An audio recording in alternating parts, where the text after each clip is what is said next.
कहानी राजा और बूढ़ा आदमी। Moral story. पुराने जमाने की यह कहानी बहुत ही दिलचस्प और बड़ी सीख देने वाली है। उस जमाने में राजाओं का राज हुआ करता था। भिन्न भिन्न प्रकार के राजा हुआ करते थे और विभिन्न प्रकार की उनकी आदतें हुआ करती थी। एक राजा ऐसे थे जिन्होंने अपने लोगों को ये कहकर रखा था कि अगर वो किसी की तारीफ में वाह कह दे तो उस व्यक्ति को इनाम में 1000 सोना मोहरे दे दी जाए। हालांकि यह राजा इतनी आसानी से किसी की बातों से या काम से प्रभावित नहीं होता था, इसलिए उसके आदमियों को कभी किसी को सोना मोहरे देने की नौबत आई ही नहीं। एक बार राजा अपने आदमियों के साथ शिकार करने के लिए जंगल जा रहा था। बीच सफर में एक बूढ़े आदमी का घर आया। राजा ने देखा कि वह बूढ़ा आदमी उम्र में 90 साल से भी ज्यादा का लग रहा है। उसके हाथ पैर कांप रहे हैं, फिर भी वह बड़ी मेहनत से एक फल देने वाला पेड़ का पौधा अपने घर के बगीचे में लगा रहा था। राजा को उस बूढ़े आदमी को ऐसा करते देख बहुत आश्चर्य हुआ। राजा का सोचना था कि बूढ़ा जो फल का पौधा लगा रहा है उसे अच्छी तरह से बड़े होकर फल देने में कम से कम 10 साल लग जाएंगे। बूढ़े आदमी की हालत देखकर लगता था कि वह शायद ही 1-2 साल और निकाल पाएगा। फिर बूढ़ा आदमी क्यों इतनी मेहनत और तकलीफ उठा रहा है?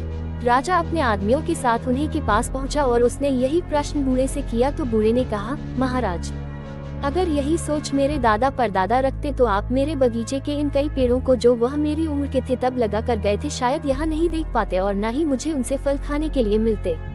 जैसे मेरे दादा परदादा ने मेरे बारे में सोचकर उन पौधों को लगाया था, मैं भी अपने बच्चे और बच्चों के बच्चों को ध्यान में रखकर इस पौधे को लगा रहा हूँ। मेरे पूर्वजों ने उनका फर्ज अदा किया था, अब मैं मेरा फर्ज अदा कर रहा हूँ। राजा ने जैसे ही बूढ़े आदमी के विचार सुने तो उसके मुंह से वाह निकल गया।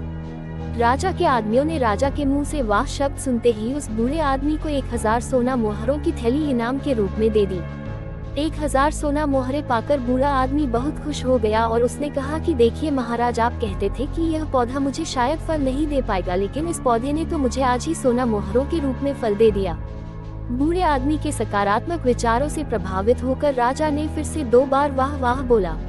राजा के आदमियों को तो आदेश के अनुसार हर वह शब्द के लिए 1000 सोना मोहरे देनी थी, इसलिए उन्होंने बूढ़े आदमी को 2000 सोना मोहरे और दे दी। फिर से इतनी सारी सोना मोहरे पाकर बूढ़े आदमी ने खुशी से कहा कि महाराज, मैंने तो सिर्फ सुना था कि कुछ राजा दयालु और बड़े दिल वाले होते हैं, लेकिन मेरी इतनी उम्र हो गई फिर भी कभी देखा नहीं था, लेकिन आज पहली बार आपको देखा तो उस बात पर विश्वास हो गया। राजा के मुँह से अपनी तारीफ सुनकर लगातार 3 बार वाह वाह वाह निकल गया और बूढ़े आदमी को 3000 सोना मोहरे और मिल गई। दोस्तों, ये कहानी जितनी मजेदार है उतनी ही गहरी बात भी सिखाती है। ये कहानी हमें सिखाती है कि हर काम सिर्फ अपने मतलब के लिए नहीं करना चाहिए। जब हम कोई काम निस्वार्थ भाव से करते हैं या दूसरों का भला करने के लिए करते हैं तो उसका फल भी हमें जरूर और जल्दी मिलता है। इसलिए दोस्तों, निस्वार्थ बनो और भलाई करते रहो। अगर हमारे ये कहानी पसंद आई हो तो कृपया हमारे चैनल को सब्सक्राइब करें। धन्यवाद।